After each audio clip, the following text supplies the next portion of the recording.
Hey everyone, this is Rohit Rana, and I watched Thor Love and Thunder yesterday. The review comes quite late in the day, but here it is. Now, okay, let's get to the review right away.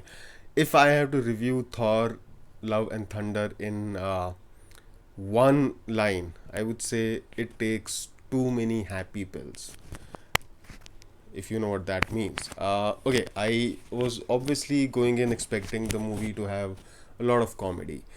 Taika Waititi films have comedy. Thor, Ragnarok was a comedy, and all of that.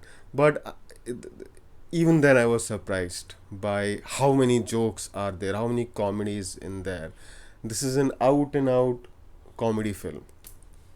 There is superhero action, but if you are okay with that, if you are okay with some really big mythical characters being reduced to comic characters, quirky people, or just dumb people for the laughs, go for it. It's an entertaining film, no two ways about it. It's just that your expectations need to be set right. Even after watching the trailer, if you are going in expecting a funny movie, this movie is even funnier. Or that is subjective, but this movie has way too many jokes. For personally, I know a lot of superhero fans, Marvel fans. I think this may not be preferred by a lot of people for how many jokes are there in the movie. But if you're a Chris Hemsworth fan, let me put it right away. If you're a Chris Hemsworth fan, and if you're not really looking forward to Thor Love and Thunder because of the hype from the past couple of years, which had us believing something, do not believe that hype. Thor Love and Thunder is an out and out Chris Hemsworth film,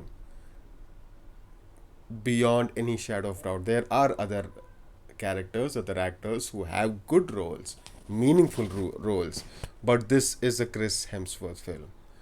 His Thor is still, you know, still ruling.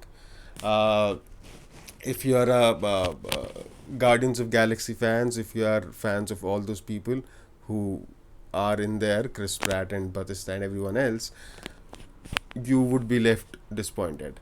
I am trying my best not to spoil the film for you, but that this is it. Now I will talk about some spoilers. I will not spoil the entire film for you, but if you do not want any plot twist to be revealed, uh, okay. Before that, Christian Bale is amazing as the villain. He's amazing as always, as you expected him to be. Batman meets Thor. That's weird. No, I'm just it's an obvious joke. I'm a huge Christian Bale fan. I have watched all his films, at least post 2000. Maybe not. Yeah, not Equilibrium, but except for Equilibrium, starting with American Psycho and every other thing, Hostiles, Out of the Furnace, the popular films, the not so popular films like Hostiles and Out of Furnace. Please do yourself a favor if you're not watched Christian Bale in Hostiles and Out of the Furnace. Please watch these two films.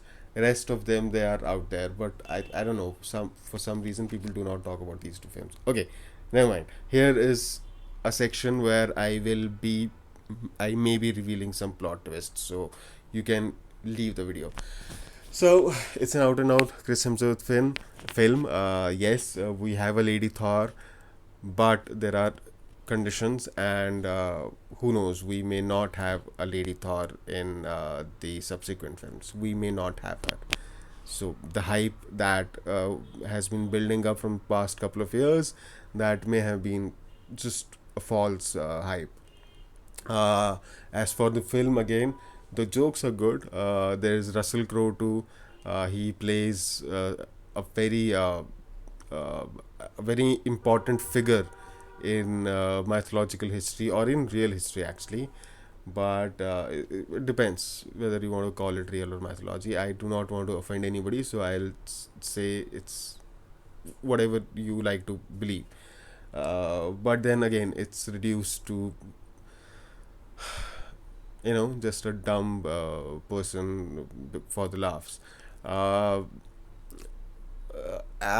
there is a story, there are some superheroes, a group of superheroes, and there is a villain in Christian Bale, and he would end the world by ending gods. He's the butcher of gods.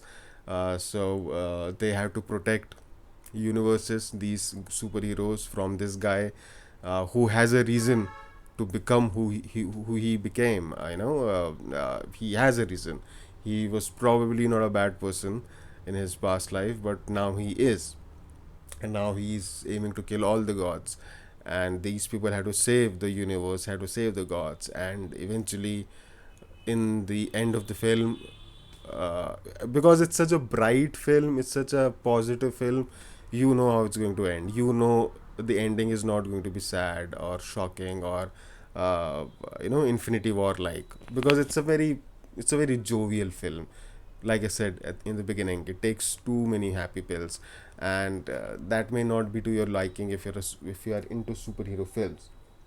But the Christian Bale scenes, however, they are gritty, they are dark, because uh, Christian Bale brings intensity to everything he does, right? Even in Batman, where the meteor roles went to the villains, especially in Dark Knight and Dark Knight Rises. Whenever we saw Christian Bale, he was right in the moment. He was intense. He was sometimes brooding, and in this film, he's not brooding. Obviously, uh, he is quirky, but in a very dark sense, and he laughs a lot, I think. But there is, if there is any darkness in the if there is any gritty element in the film, it's good gritty, and it's from Christian Bale. It's from his character. Except for that, everybody is very happy. The stakes are high in the film, as they should be in any superhero film. But even then, even stakes being high, you would not feel that the stakes are high, because, like I said, it's too jovial a film. You know how it's going to end. You know it's not going to end in sadness, because that everybody is so happy, everybody is so light-hearted.